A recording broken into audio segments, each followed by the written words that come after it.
saltando entre los montes de Jerusalén. Soy tu novia apasionada que te espera para danzar.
Responsabilidad y seriedad y compromiso a un niño de 4, 5, 6 años que a un hombre ya con 20, 25, 30 años o más. Entonces, nuestra vida cristiana tiene que ser un reflejo de una madurez que ya supuestamente tenemos en nuestras vidas. Hay cristianos que llevan toda la vida congregándose y nunca han leído la Biblia entera. Nunca la han leído completa. De hecho, hay hermanos que me han dicho, después de los días del confinamiento, de la pandemia en el año 2020, en marzo del 2020, que recién en aquellos cultos, en aquellos días, es cuando se plantearon por fin en serio comenzar a leer la Biblia, cosa que prácticamente ni hacían. Y algunos llevaban 10, 12, 15, hasta 20 años congregándose en una iglesia y no habían leído la palabra del Dios que dice que aman, honran y sirven. Es una incoherencia increíble. Es una incoherencia tremenda. Decir yo te amo, decir yo te adoro, decir yo te sirvo, está muy lindo, está muy hermoso. A nosotros los cristianos nos gusta cantar, ¿verdad? Nos gusta adorar al Señor. Pero tenemos que preguntarnos, Señor, lo que te estoy cantando, ¿realmente estoy dispuesto a llevarlo al terreno de la realidad, al terreno de la práctica? Porque hubo un hombre, un discípulo de Jesús, que ustedes saben de quién voy a hablar, de Pedro, que le dijo en una ocasión al maestro: Señor, aunque todos estos te abandonen, yo nunca te abandonaré. Yo si tengo que ir hasta la muerte, estoy dispuesto a ir a la muerte. Tal vez fue sincero en su palabra, tal vez fue muy honesto a la hora de decir eso, pero número uno, estás menospreciando a los demás. ¿Cómo que si todos estos te abandonan, yo nunca te abandonaré? ¿Y tú qué sabes lo que van a hacer los demás? ¿Por qué miras por encima del hombro a tus compañeros, a tus hermanos? ¿Por qué los miras así, tan despectivamente, como diciendo, de estos no te puedes fiar ni de uno, pero de mí no te preocupes, que yo voy a seguirte si hace falta hasta la muerte? Un error terrible, menospreciar a los demás, creernos superiores a los demás, pensar que los demás no son como nosotros en cuanto a nivel de madurez o en cuanto a nivel de compromiso o de santidad. Primer error grave que cometió Pedro. Segundo gravísimo error, proponerle o prometerle al Señor algo que no va a cumplir. La Biblia dice es mejor no prometer que prometer y no cumplir. Eso dice la palabra de Dios. Pero él le prometió al Señor que le acompañaría hasta la muerte y no cumplió con su palabra. Mintió. Luego el cristianismo no solamente se vive con el corazón, con los impulsos del corazón, con las emociones, sino con la cabeza. El apóstol Pablo dijo que Él es nuestro culto racional. No es una locura, no es que yo me emociono. Señor, te seguiré a donde quiera que tú vayas. Pero primero déjame que me despida de mi padre, primero déjame que... Y el Señor dice, quédate en tu casa, no me sirves. ¿Verdad? Creo que falta mucha cabeza en la iglesia. Hay mucha emoción, hay mucho impulso, hay muchos deseos hermosos. Pero tiene que haber una sana combinación, un equilibrio entre la cabeza y el corazón. Porque de lo contrario, podemos convertirnos en personas emocionales. Y las personas emocionales, dice la Biblia en la carta de Pablo a los Efesios, que son tremendamente fluctuantes. Hoy están, mañana no están. Hoy a por todas, mañana no sé dónde me he metido, etcétera, etcétera, ¿verdad? Así que es cabeza y corazón. Siguiente error que cometió fue cuando el Señor Jesús fue al jardín de Getsemaní, al huerto de Getsemaní, a orar. Y le dijo a sus discípulos, incluido a Pedro, orad por mí, porque hoy, esta noche, mi alma está triste hasta la muerte. Esto es para los que dicen que un cristiano no puede estar triste. Si mi Señor estuvo triste y pidió oración, ¿cómo no voy a estar yo en algún momento de mi vida decaído, triste o desanimado? ¿Verdad? ¿Y qué hizo el Señor? ¿Ocultó su tristeza? ¿Aparentó, fingió que estaba pasándolo mal? No, Él pidió oración. Como tenemos que hacer todos y cada uno de nosotros. Hermanos, oren por mí. Yo oro por ustedes, ustedes oren por mí. Mutuamente nos apoyamos juntos en el nombre del Señor. El Señor va al huerto de Getsemaní a orar. Y Él, curiosamente, nos dice, de los 4 evangelios, hay uno que nos dice que Él llevaba escondida en su ropa una espada. No sé para qué tiene que llevar un discípulo de Cristo una espada, o un cristiano una pistola, o una metralleta. ¿Será que esa promesa de que el ángel del Señor acampa alrededor de nosotros y nos defiende no es suficiente? Entonces dice la Escritura que cuando vinieron a prender al maestro, Pedro sacó la espada y dice que le cortó la oreja al siervo del centurión. ¿Cómo tenía que sangrar y gritar aquel muchacho en plena oscuridad, verdad? Cortarte una oreja tiene que ser algo terrible. Pero yo tengo una opinión personal, no es Biblia, pero tengo mi opinión personal. Yo creo que realmente lo que Pedro quiso hacer es cortarle la cabeza. Pero aquel muchacho tuvo reflejos y la movió y solamente le cortó la oreja, pero probablemente lo hubiera matado esa noche. Y el Señor Jesús no lo felicitó, como en otras ocasiones, sino que le dijo, guarda tu espada, porque el que a espada mata, a espada muere. Yo no necesito que usted me defienda, así que guarda tu espada. Un grave error de Pedro, aparte de los que ya he mencionado, es defender al Señor con armas carnales. La Biblia dice, aunque andamos en la carne, no militamos según la carne. Porque las armas de nuestra milicia no son carnales, pero son poderosas en Dios para destruir fortalezas y para llevar cautivo todo pensamiento a la obediencia de Cristo Jesús. No es con espada, no es con ejércitos, es con mi Santo Espíritu, dice el Señor. Y la Biblia habla de una espada, pero la espada del Espíritu, que es la palabra de Dios. Y no mis armas carnales, como puede ser el carisma, la elocuencia, la experiencia, etcétera, etcétera. Otro error terrible que cometió Pedro. Pero siguió descendiendo, porque se había olvidado de una palabra que el Señor le había dado esa noche. Antes de que el gallo cante, tú me negarás 3 veces.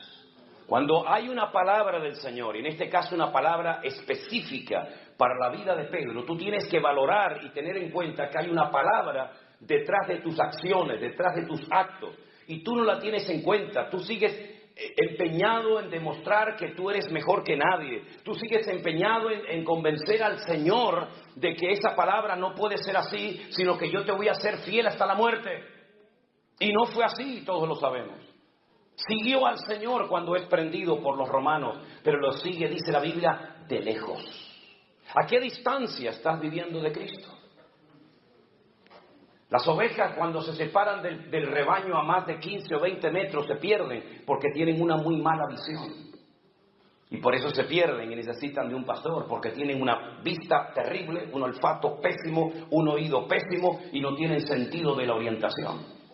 Y Pedro seguía al Señor, pero, dice la Escritura, de lejos.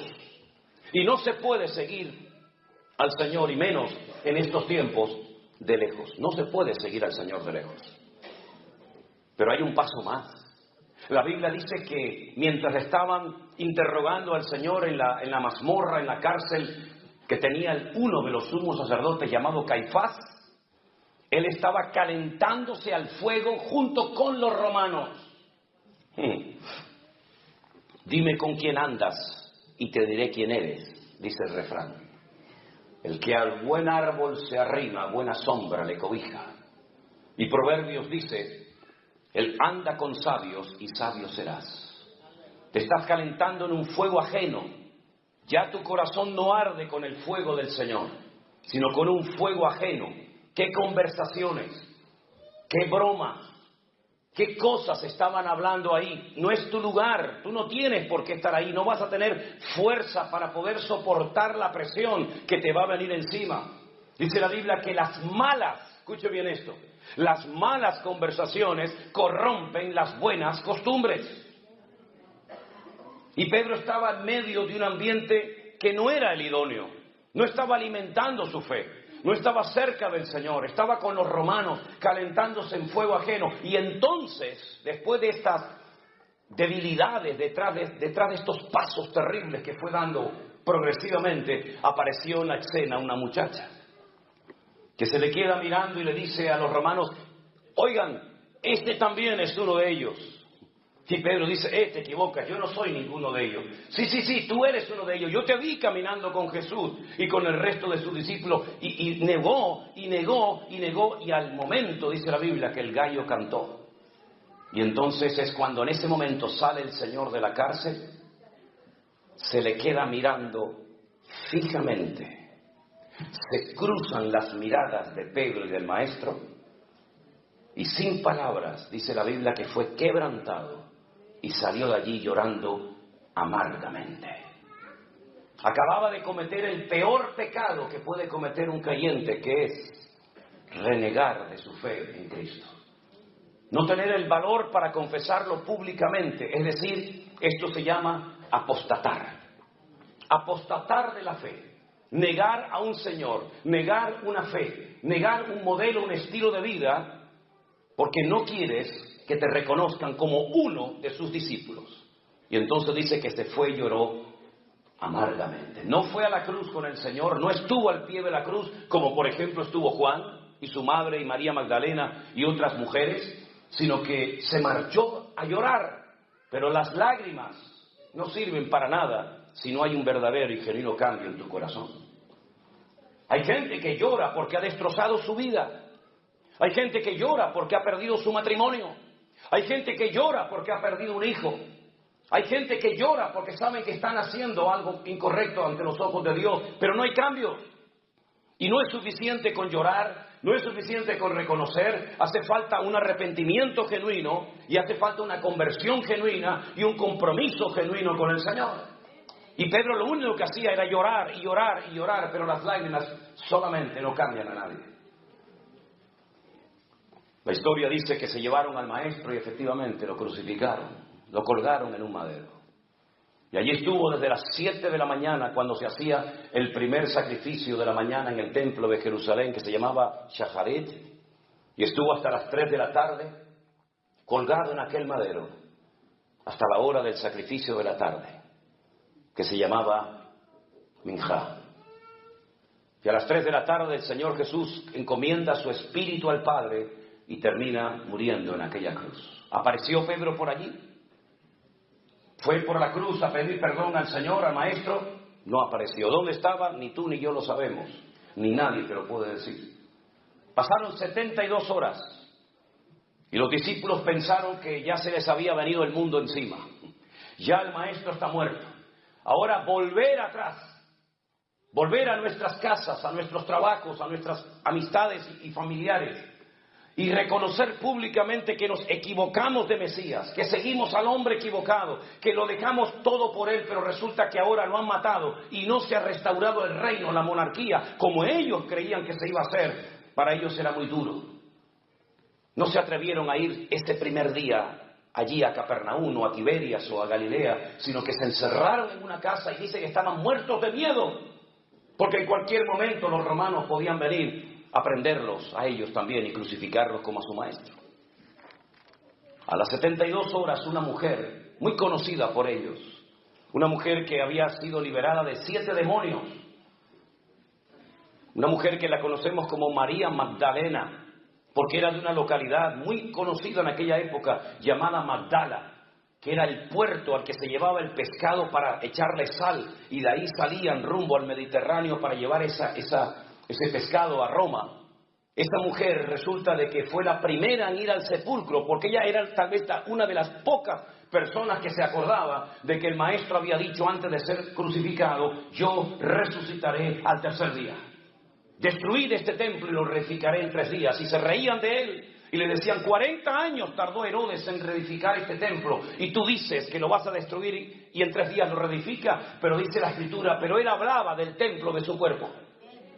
Juan no fue al sepulcro a los 3 días, no fue tampoco Pedro, no fue Santiago, no fue Bartolomé, no fue Felipe, no fue Tomás. Fue una mujer acompañada seguramente de otras, y cuando llega al sepulcro se da cuenta de que la tumba está abierta y vacía, y comienza a llorar, y comienza a llorar. Probablemente le pasó por la mente: han profanado la tumba, se han llevado el cuerpo de mi Señor. Y entonces encuentra a alguien que le dice: dime dónde lo han llevado, que yo me lo llevo. Es increíble, ¿verdad? Y en ese momento oye una voz que le dice: María. Y ella reconoce, porque las buenas ovejas reconocen la voz de su pastor. Y le dice: no sigas llorando, María, no busques entre los muertos al que vive, porque ha resucitado. Y ella va corriendo a esa habitación, a ese aposento alto, a esa casa, donde los discípulos están muertos de miedo, llorando, temblando, porque piensan que también sus vidas van a morir en cualquier momento. Y cuando llega les dice: el maestro está vivo, lo he visto, he hablado con él, está vivo. Y le dicen: ¿cómo que está vivo? Salen corriendo al sepulcro y dice la Biblia que Juan llegó primero, pero no entró. Y después llegó Pedro y dice: entró, vio y creyó. Y vio una tumba vacía. Vio el sudario bien puesto, bien colocado en la tumba, lo cual significa, cuando un comensal, cuando una persona estaba comiendo y por ejemplo tenía que ausentarse para atender a alguien o ir al baño o lo que fuera, si iba a volver, dejaba bien doblada la servilleta. Y eso significaba para los esclavos, cuando pasaban y veían, por ejemplo, todo así bien colocadito en la mesa, significa que el Señor, la persona que está comiendo en ese lugar, va a volver otra vez. Pero si lo hacía así, lo arrugaba y lo tiraba así en la mesa, déjenlo ahí, no se preocupen, significa: ya terminé, no voy a volver más, no quiero comer más. Y cuando el Señor Jesucristo resucitó, dice que el sudario y todo lo que le habían colocado alrededor de su cabeza y de su cuerpo estaba bien doblado, bien colocado en su sitio, lo cual significa: volveré otra vez. Y por eso entró, vio y creyó, dice la Biblia. Y la tumba estaba vacía y pudieron entrar porque aquella roca enorme que rodaba y quedaba herméticamente cerrado el sepulcro estaba rodada. Pero como he dicho en muchas ocasiones, la piedra no se movió para que pudiera salir el Señor. La piedra se movió para que ustedes que no creen puedan entrar y ver que la tumba está vacía. ¡Aleluya! ¡Gloria a Dios! Y entonces, él creyó, pero aún no le ha visto. Pero es que María Magdalena no solamente había hablado con el maestro, sino que había recibido un mandato. Y le dijo, escuchen bien esto, porque esto es para mí tremendamente interesante. Le dice María Magdalena, el Señor le dice a María Magdalena: vete a mis discípulos y diles que vayan a Galilea, que allí me encontraré con ellos, y a Pedro. dice, dile a mis discípulos, y a Pedro que vayan a Galilea. ¿Por qué dice discípulos y aparte pone a Pedro? Porque tú dijiste públicamente, delante de muchos testigos, y en la Biblia con que hubiera 2 testigos, máximo 3 ya era suficiente. Y tú dijiste delante de muchos testigos que tú no me conocías, que tú no querías saber nada conmigo, que tú no te identificabas conmigo, por lo tanto ya no eres un discípulo. Pero díganle también a Pedro que suba. Le hubiéramos dicho nosotros al Señor, a Pedro, si hubiéramos sido el maestro, sube también tú a Galilea, o le hubiéramos dicho, mira, ¿tú para qué vas a subir? Si en el momento más necesario de mi vida no apareciste. ¿Cómo puedo confiar en un hombre que me promete una serie de cosas y luego no las cumple? Yo no me fío de ti, yo no puedo darte otra vez otra oportunidad, porque tú has fallado a todo lo que has dicho, no has acertado ni una, querido. Pero sin embargo el Señor en la Biblia nos enseña que no solamente salva y libera y sana, sino que también el Señor de la Biblia es un Dios que restaura a la gente que ha caído y tropezado. Y entonces Pedro necesitaba ser restaurado. Pero ¿cómo va a ser restaurado un hombre que acaba de negar hace 72 horas al Maestro? Vamos a verlo en la Biblia. Algunos decían, hoy no va a leer la Biblia el pastor. Sí, pasa que esto es una introducción a lo que voy a predicar ahora, para situarnos, ¿no? En el último capítulo del Evangelio de Juan, si ustedes leen el Evangelio según San Juan, es diferente totalmente al de Mateo, Marcos y Lucas. Se estudia aparte en las escuelas bíblicas, se estudia aparte porque es un evangelio completamente diferente, la estructura gramatical, el estilo, etc. Y en el último capítulo aparece algo que solamente lo cuenta Juan. Ni Mateo, ni Marcos, ni Lucas contaron lo que allí estaba a punto de suceder. Dice en Juan capítulo 21, yo espero que ustedes no sean de esos creyentes que están de moda, que ya no vienen con la Biblia a la iglesia o al culto. Siempre digo, si usted no trajo Biblia, siéntese al lado de un hermano que seguramente la ha traído. Incluso algunos prefieren traerla en el teléfono celular para que la gente, los vecinos, nos digan, ah, mira, es cristiano, va con la Biblia. Espero que usted no sea uno de esos, ¿verdad? Juan capítulo 21 dice, vamos a leer a partir del verso 1. Después de esto, Jesús se manifestó otra vez a sus discípulos junto al mar de Tiberias y se manifestó de esta manera. Estamos en el norte de Israel, estamos en el mar de Tiberias o Genesaret o el Kineret, y allí estaban juntos Simón Pedro, Tomás, llamado el Dídimo, la palabra Dídimo significa gemelo, era gemelo de otra persona, Natanael, el de Caná de Galilea, los hijos de Zebedeo y los otros y 2 de sus discípulos. Simón Pedro les dijo, voy a pescar, y ellos le dijeron, vamos nosotros también contigo. Fueron y entraron en una barca y aquella noche no pescaron nada. Cuando ya iba amaneciendo, fíjense, se fue de noche a pescar y ya está amaneciendo, es decir, ha estado toda la noche intentando pescar. Y cuando ya iba amaneciendo se presentó el Señor Jesús en la playa, mas los discípulos no sabían que era Jesús. Y les dijo, hijitos, ¿tenéis algo de comer? Y le respondieron, no. Él les dijo, echad la red a mano derecha de la barca y hallaréis. Entonces la echaron y ya no podían sacar por la gran cantidad de peces. Entonces aquel discípulo a quien Jesús amaba le dijo a Pedro, es el Señor. Simón Pedro, cuando oyó que era el Señor, se ceñó la ropa porque se había despojado de ella, se echó al mar, y los otros discípulos vinieron con la barca arrastrando la red de peces, pues no distaban de tierra como 200 codos. Al descender de la barca a tierra, vieron puestas unas brasas y un pez encima de ellas y pan. Jesús les dijo, traed de los peces que acabáis de pescar. Subió Simón Pedro y sacó la red a tierra llena de grandes peces, 153. Y aún siendo tantos, la red no se rompió. Jesús les dijo, venid y comed. Y ninguno de los discípulos se atrevía a preguntarle, ¿tú quién eres? Sabiendo que era el Señor.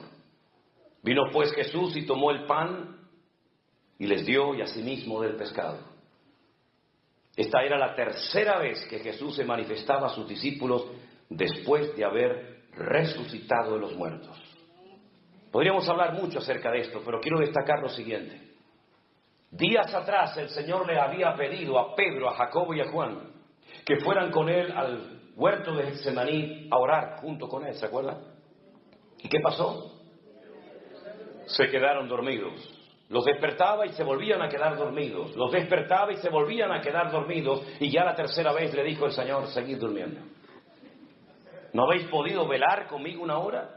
¿No os he pedido toda una noche de vigilia? ¿Os he pedido una hora de oración juntamente conmigo y no habéis sido capaces? Y ahora resulta que se nos encuentra en el mar de Galilea y dice la Biblia que han estado toda la noche hasta el amanecer intentando pescar y no han pescado nada. Oye, qué curioso, ¿no?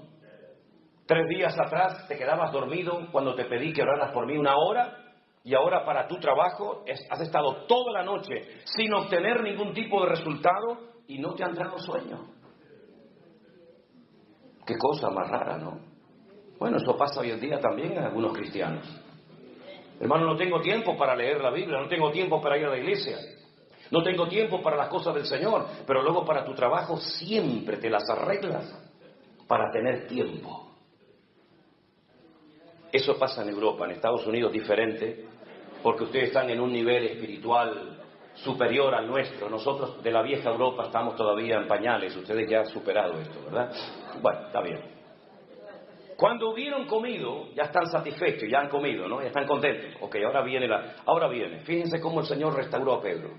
Jesús le dijo a Simón Pedro, Simón, hijo de Jonás.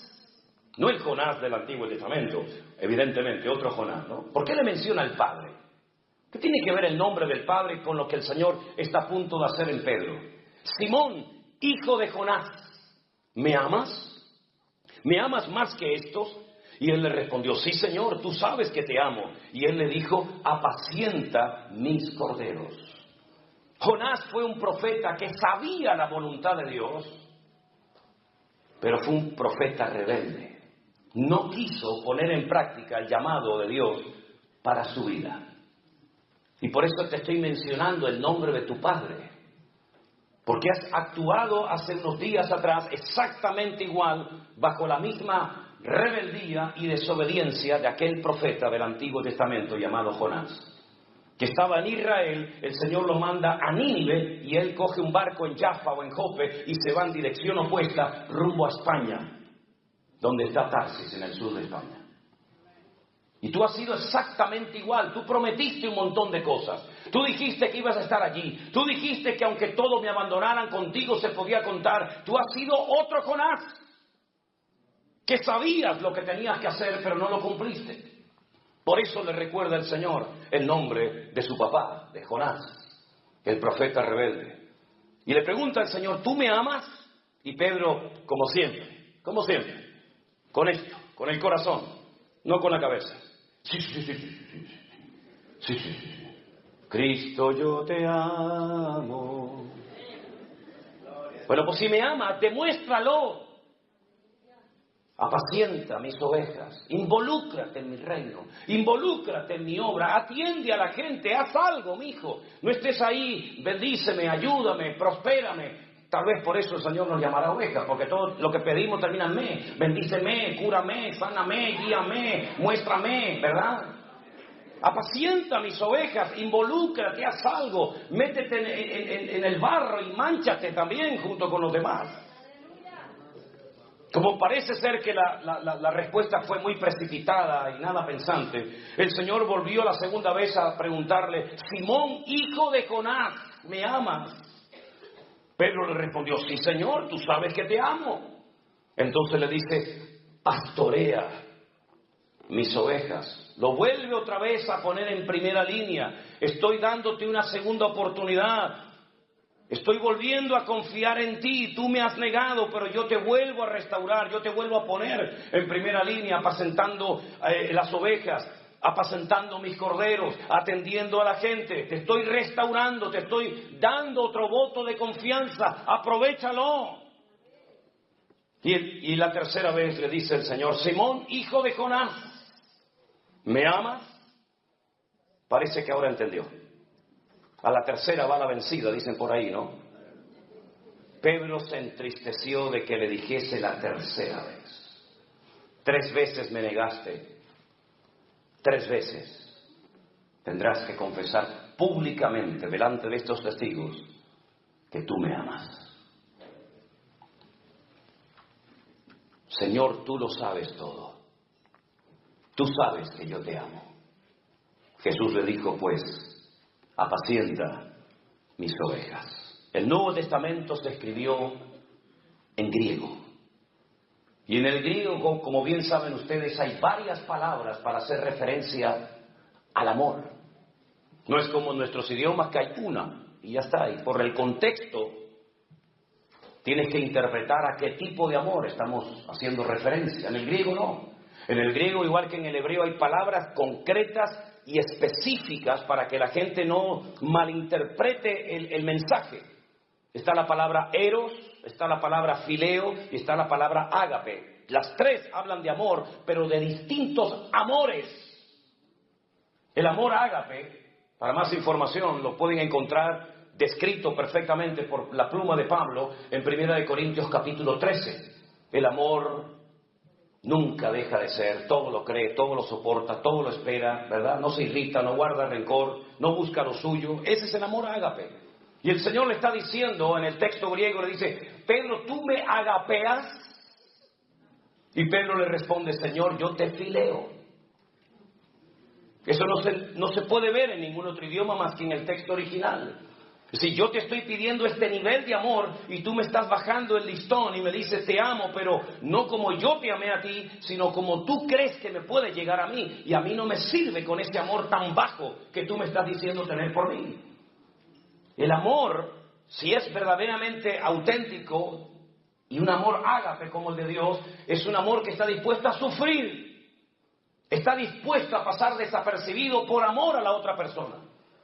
Está dispuesto a darle una oportunidad a la persona que te ha ofendido. Por eso yo creo que el gran pecado de la iglesia no es que ha caído en falsas doctrinas, que también, por cierto. El gran pecado de la iglesia no son las divisiones internas que nos han caracterizado durante años, que las hay también. El gran pecado de la iglesia y de todos nosotros es que no amamos a Dios como lo deberíamos de amar. Somos capaces de estar 1 hora cantando y repitiendo lo mismo, pero en el fondo realmente amamos a Dios por encima de padre, de madre, de dinero, de trabajo, de nuestra propia vida. Amamos realmente a Dios. Cuando le preguntaron al Señor cuál es el mayor y principal mandamiento, podía haber citado cualquiera. Hay 613 mandamientos en la ley de Moisés. Y él dijo, el principal mandamiento de todos es este. Escucha, Israel, el Señor nuestro Dios uno es. Y amarás al Señor tu Dios con toda tu alma, con todas tus fuerzas y con todo tu corazón. Y estas son las primeras palabras que aprende un niño de labios de su propio padre. Y las repiten por la mañana, y las repiten por la tarde, y las repiten por la noche, todos los días de su vida. Shema Israel, Adonai Eloheinu, Adonai Echad. Ve'ahavta Adonai Elohecha, bechol levavecha, uchol nafecha, uchol meodecha. Todos los días repiten esto. Amar a Dios, amar a Dios, amar a Dios, amar a Dios. Amar a Dios con todas las fuerzas. ¿Qué significa? Que tengo que apretar así todos mis músculos para decir te amo, te amo. No, es con todos mis recursos.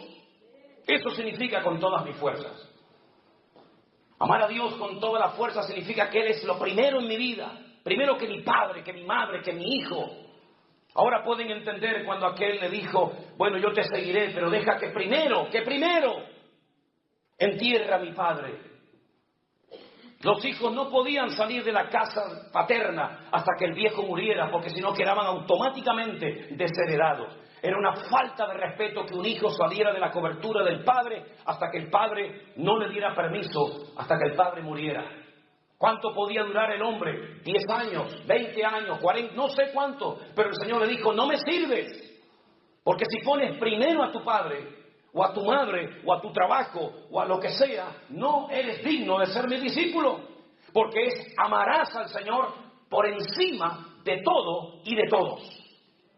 Ahora entendemos Ahora entendemos la repercusión de la vida, el impacto en el mundo espiritual que tuvo Abraham cuando el Señor le dijo, sal de tu tierra y sal de tu parentela. Hizo todo lo contrario a aquel que dijo, deja que primero entierre a mi padre, deja que primero me despida de mi familia, deja que quede bien con ellos y le explique a lo que me voy a dedicar y tratar de llevarme bien con ellos, y cuando yo tenga el problema social o familiar resuelto, entonces te sigo. No hay condiciones cuando Dios nos llama. Es sí o sí, todo o nada, o entras o sales, no hay medias tintas, o siembras o esparramas. No hay condiciones a la hora de obedecer al Señor. Por eso hoy vuelvo a repetir, amamos realmente al Señor. Yo creo que en lo más profundo de nuestro corazón no somos conscientes de lo que significa yo amo a Dios. Amar a Dios es mucho más que leer la Biblia. Amar a Dios es mucho más que dar una ofrenda en un culto. Amar a Dios es mucho más que hablar en lenguas o levantar las manos o pagar diezmos y ofrendas o primicias y todo eso que se han inventado algunos por ahí. Amar a Dios es mucho más que cantar unas alabanzas un domingo a la mañana o un jueves a la tarde. Amar a Dios significa que ya no vivo yo, mas vive Cristo en mí. Y si tengo que dejar a mi trabajo y tengo que dejar mi vida misma para servir al Señor, estoy dispuesto a hacerlo. Y por eso el Señor está diciendo, ¿tú me amas o no me amas? ¿Entiendes lo que te estoy preguntando? ¿Entiendes la repercusión, el alcance y la profundidad del llamado y de lo que te estoy preguntando? Así que si me has respondido, sí Señor, tú lo sabes todo, tú sabes que te amo, sí, pues agárrate a lo que te voy a decir ahora. Te voy a dar una profecía, ya te la di en su momento y no la creíste. Cuando te dije, antes de que el gallo cante, me negarás 3 veces, no la creíste, menospreciaste la palabra, seguías insistiendo en que no es así, no Señor, no es así. Bueno, pues te voy a dar otra vez si ahora lo entiendes. Cuando tú eras joven, Pedro, te ceñías, ibas a donde querías. Le está diciendo el Señor, en otras palabras, has hecho toda tu vida lo que te ha dado la gana. Ahora voy aquí, ahora voy allá. Es decir, tienes una agenda tú. Y en esa agenda hay gente que quiere meter a Dios. Pero Dios no tiene que ser puesto en ninguna agenda personal o privada. Es más, con Dios no se usa agenda, porque Él es mi agenda propia. Así que cuando eras joven, te recuerdo que te ceñías, ibas a donde querías. Es decir, eras un caballo desbocado, hacías lo que te daba la gana, hablabas con quien te daba la gana, ¿verdad? Mas cuando ya seas viejo, es decir, cuando madures, estos son eufemismos, es una forma de transmitir un mensaje, como cuando Pablo dijo, cuando yo era niño, ¿se acuerdan? Yo hablaba como un niño, pensaba como un niño, juzgaba como un niño, mas cuando ya fui hombre, cuando maduré, cuando crecí, dejé lo que era de niño. Así es que hay una etapa en tu vida de infantilismo, hay una etapa en tu vida de rebelión, hay una etapa en tu vida que te identificas con Jonás, el profeta rebelde y desobediente. Todo eso tienes que dejarlo atrás, porque cuando crezcas, que significa cuando seas viejo, cuando madures, Pedro, extenderás tus manos y te ceñirá otro y te llevará a donde tú no quieras. Fíjate tú lo que le está diciendo, aun cuando seas viejo, todavía tu voluntad será tu peor enemigo, Pedro. Te van a llevar a la muerte, te van a llevar a la crucifixión y todavía tendrás una lucha en tu interior tremenda. ¿Cómo puedo vencer esa lucha interior?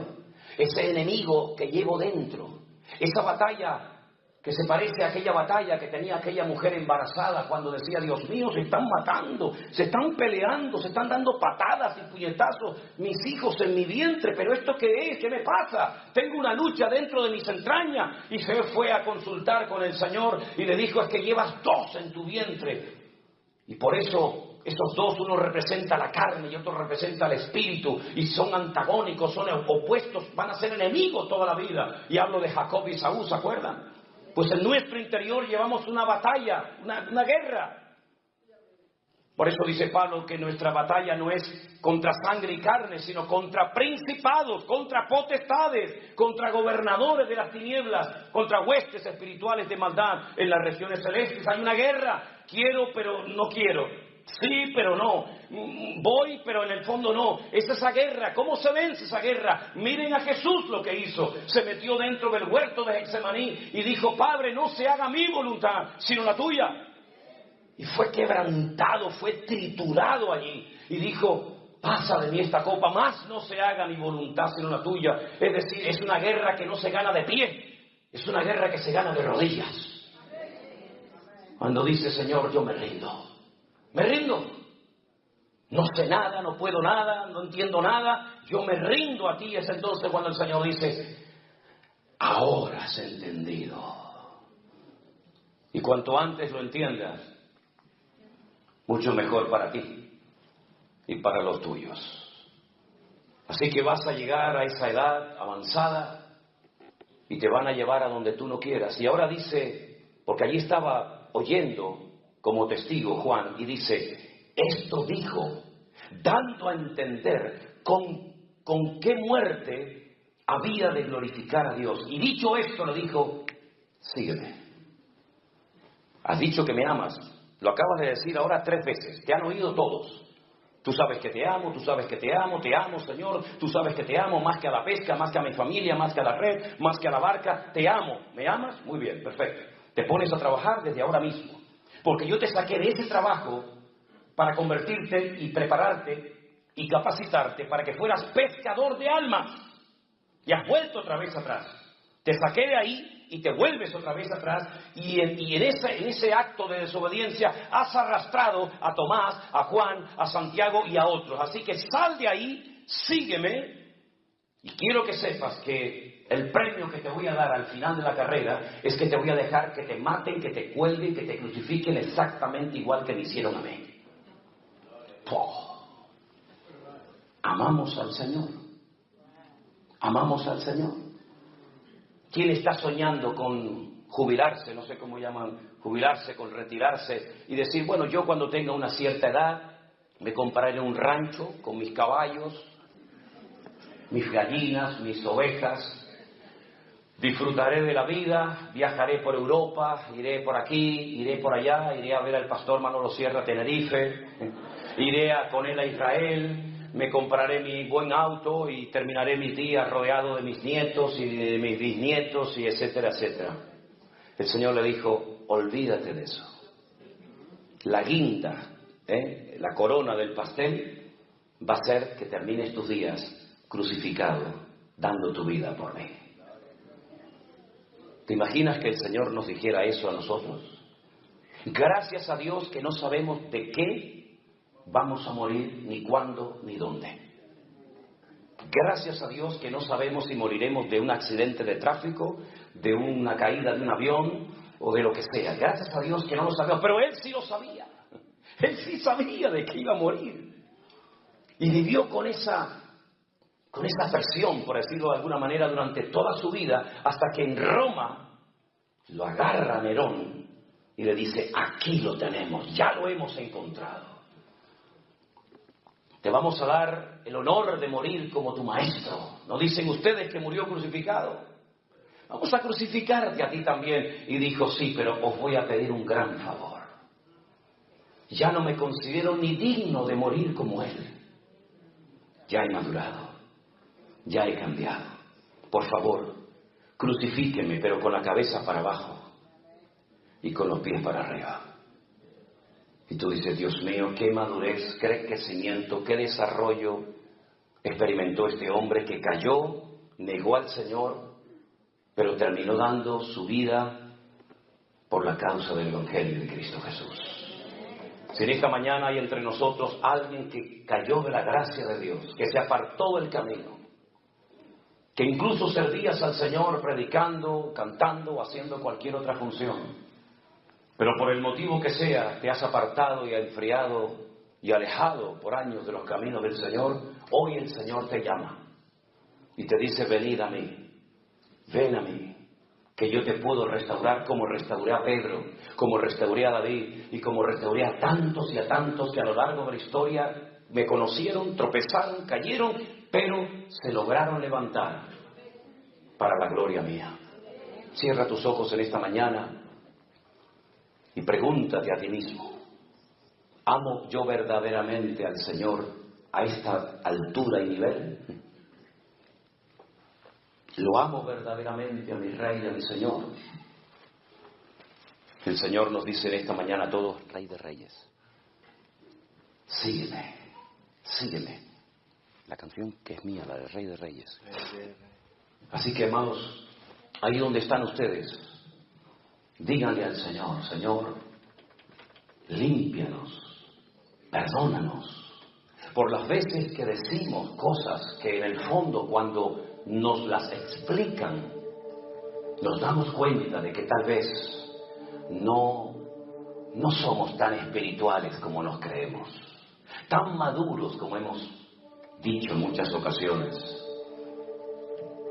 Que Dios restaure nuestra comunión y nuestra relación con Él, porque es lo más hermoso que tenemos en esta vida, nuestra relación con Dios. Y hoy vamos a participar del pan y del vino, que es un momento crucial, un momento importantísimo en la vida de un creyente, porque vamos a recordar su sacrificio, su muerte, cómo se derramó su sangre en la cruz. Pero también, gloria a Dios, vamos a recordar su triunfo, su victoria, su resurrección de entre los muertos. ¡Aleluya!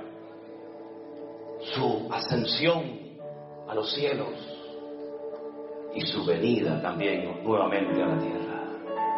Preparen sus corazones para encontrarse con Él en esta mañana y poder participar, como dice la Escritura, dignamente del pan y del vino.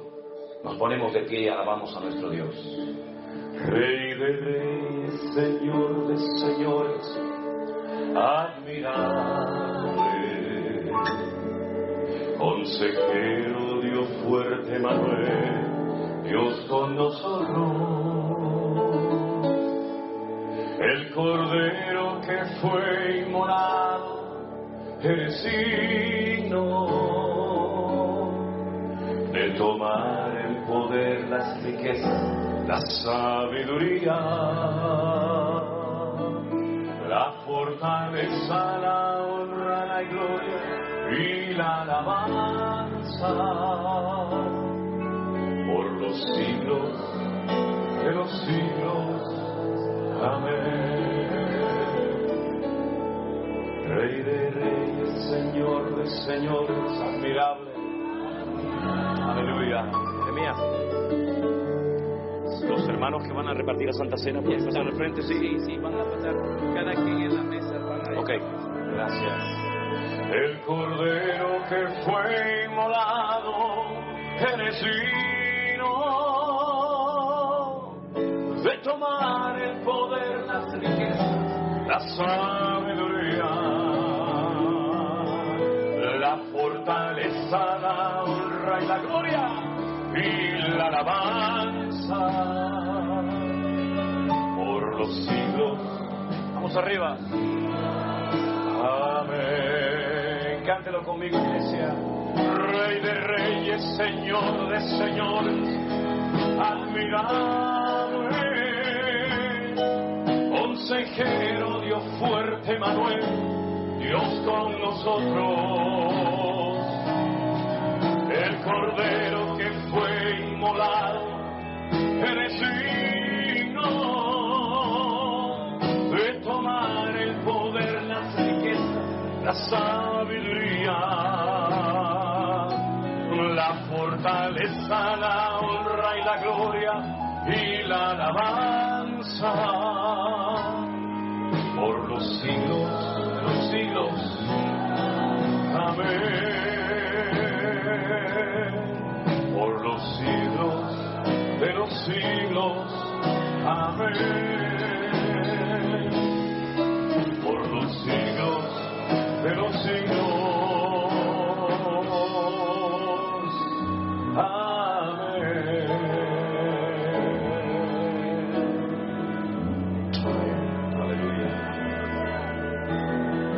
Vamos a orar en esta mañana por este pan y por este vino, que como bien saben ustedes, representa el cuerpo y la sangre del Señor Jesús. Hay que hacerlo dignamente, como dice la palabra, probándonos a nosotros mismos, para que seamos bendecidos y no castigados, como dice la Escritura. Pablo le decía a los hermanos de Corinto: por eso hay tanta gente débil y enferma, e incluso algunos han muerto y duermen en la iglesia, porque hacéis las cosas incorrectamente, no dignamente. Pero cuando hacemos las cosas decentemente y con orden, siempre hay bendición, siempre, para la familia, para los hijos, para el matrimonio, para nuestras vidas. Así que vamos a orar en esta mañana. Nuestro hermano Jeremías va a orar y presentar este momento. Los que vayan a participar, háganlo bien, hermanos, en orden, en obediencia al Señor. Oramos. Padre bueno, gracias. Gracias. Gracias por este momento. Sí, Señor. Oh, gloria. Para recordar ese momento.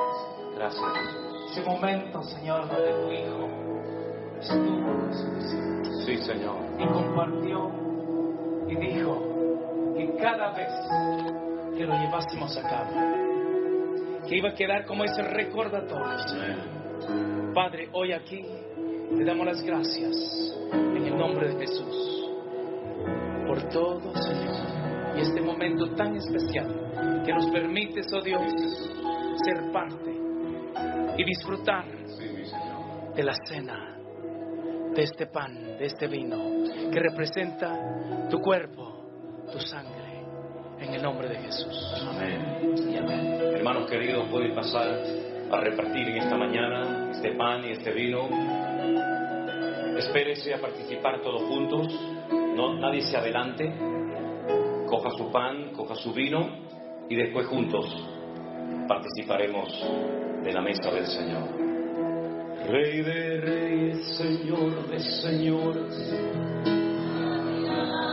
ven. Consejero, Dios fuerte, Manuel, Dios con nosotros. El Cordero que fue inmolado, eres digno de tomar el poder, las riquezas, la sabiduría, la fortaleza, la honra y la gloria y la alabanza por los siglos de los siglos. Amén. Canten ustedes, hermanos.